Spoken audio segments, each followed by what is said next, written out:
خداوند متعال نے فاطمہ الزہرا کو امت کے سامنے رکھا ہے کہ کس طرح سے ایک خاتون اس معاشرے میں رہنے والی، ایک سادہ زیست زندگی گزارنے والی اپنی تمام تر ذمہ داریوں کا احساس کرتی ہے اور اس طرح سے انجام دیتی ہیں کہ اطاعت اور بندگی کے اس مقام پہ چلی جاتی ہیں جہاں تمام عالم اسلام کے ہر طبقے کے لیے، خواہ وہ مرد ہو یا عورت ہو، خواہ وہ جوان ہو یا بچے ہوں، خواہ وہ عالم دین ہو یا طالب علم ہو، خواہ وہ مجاہدین ہو یا مدافعین ہو، حتیٰ رہبران امت اور معصومین کے لیے بھی اسوہ قرار پاتی ہیں۔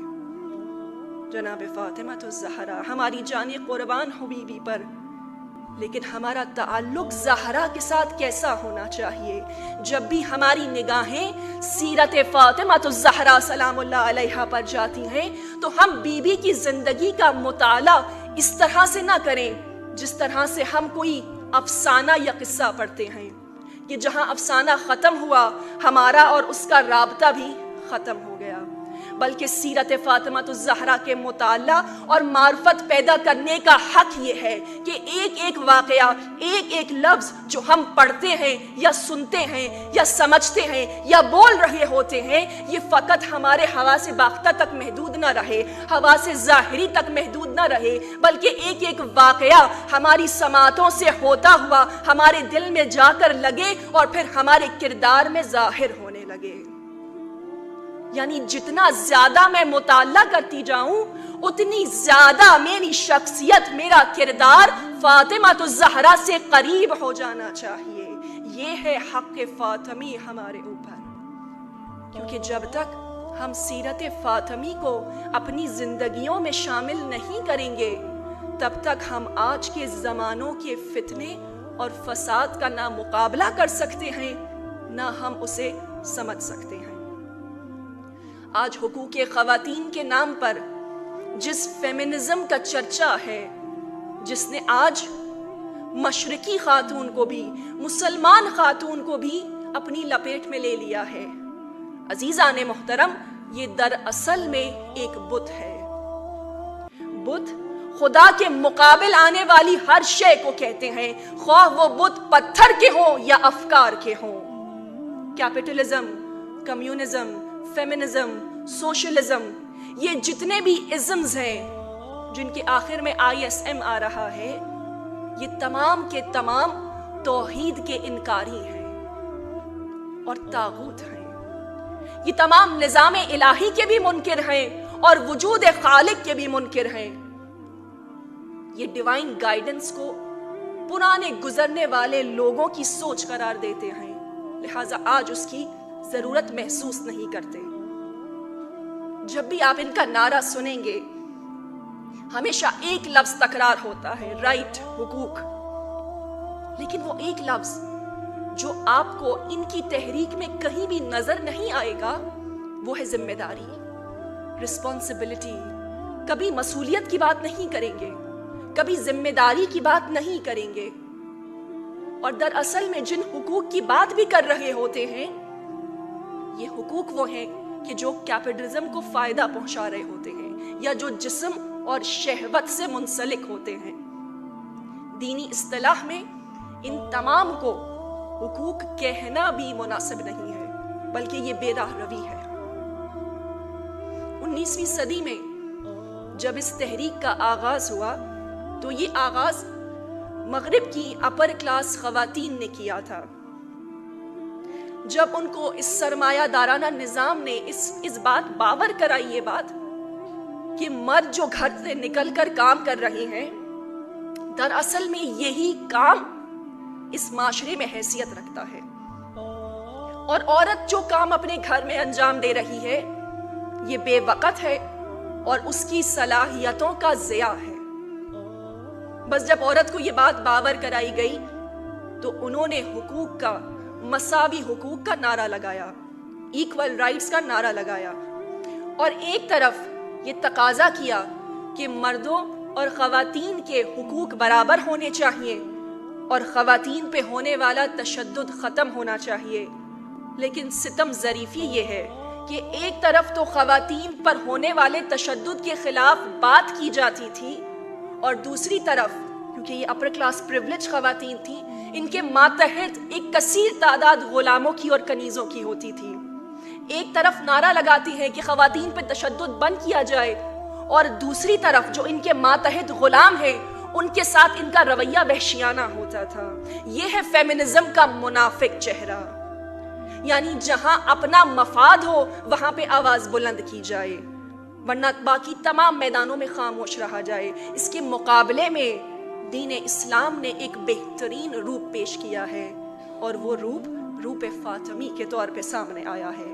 فاطمی روپ کے سامنے، ہماری فاطمی روپ کی صورت میں ہمارے سامنے آیا ہے، کہ جس میں اوائل سے ہی غلاموں کو انسانوں والے تمام حقوق عطا کیے گئے، یہاں تک کہ جناب فاطمہ الزہرا نے اپنے گھر کا ماحول ایسا بنایا تھا کہ جہاں پہ ان کی اولادیں ان کی کنیزوں کو ماں کہہ کر پکارا کرتی تھیں۔ اب ہمارے سامنے یہ دونوں چہرے موجود ہیں، یہ دونوں راستے موجود ہیں، انتخاب ہم نے خود کرنا ہے۔ آیا ہم اس نظام کو منتخب کرتے ہیں کہ جو خالق کا بنایا گیا ہے، وہ نظام کہ جو مخلوق کی تمام تر ضروریات کو پورا کرتا ہے، جس میں اعلیٰ اقدار نظر آتے ہیں، یا پھر وہ نظام کہ جو انسان کی ناقص عقل نے خود ترتیب دیا ہے، جس میں اخلاق کی پستیاں ہیں۔ بس عزیزان محترم، فیمنزم کا مقصد خاندانی نظام کو تباہ کرنا ہے۔ یہ کہتے ہیں کہ کسی مرد کا کسی عورت پہ کوئی حق نہ ہو، نہ کوئی ولی ہو، نہ کوئی سرپرست ہو، عورت خود سالار ہو اور اپنے تمام معاملات خود طے کرے، نہ اس کا اپنے شوہر کی نسبت، نہ اس اپنی اولاد کی نسبت، اور نہ اپنے والد کی نسبت، کسی بھی طور پہ نہ کوئی ذمہ داری ہو اور نہ کوئی پابندی ہو۔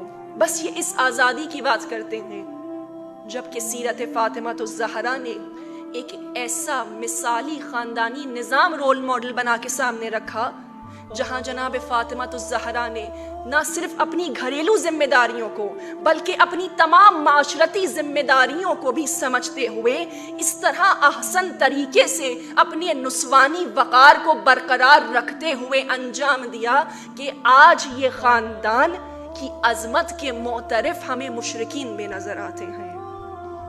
آج اس تمام تر یلغار اور اس تمام فساد کا جو حملہ ہے وہ مسلمان عورت پہ دو چیزوں کا ہے۔ بس دو چیزیں مسلمان عورت سے دور کر دی جائیں، یہ خود بخود تباہی کے دہانے پر پہنچ جائیں گی۔ ایک حجاب اور دوسرا قرآن۔ حجاب عزیزان محترم کپڑے کے ایک ٹکڑے کا نام نہیں ہے، بلکہ حجاب زندگی گزارنے کے طریقے کا نام ہے۔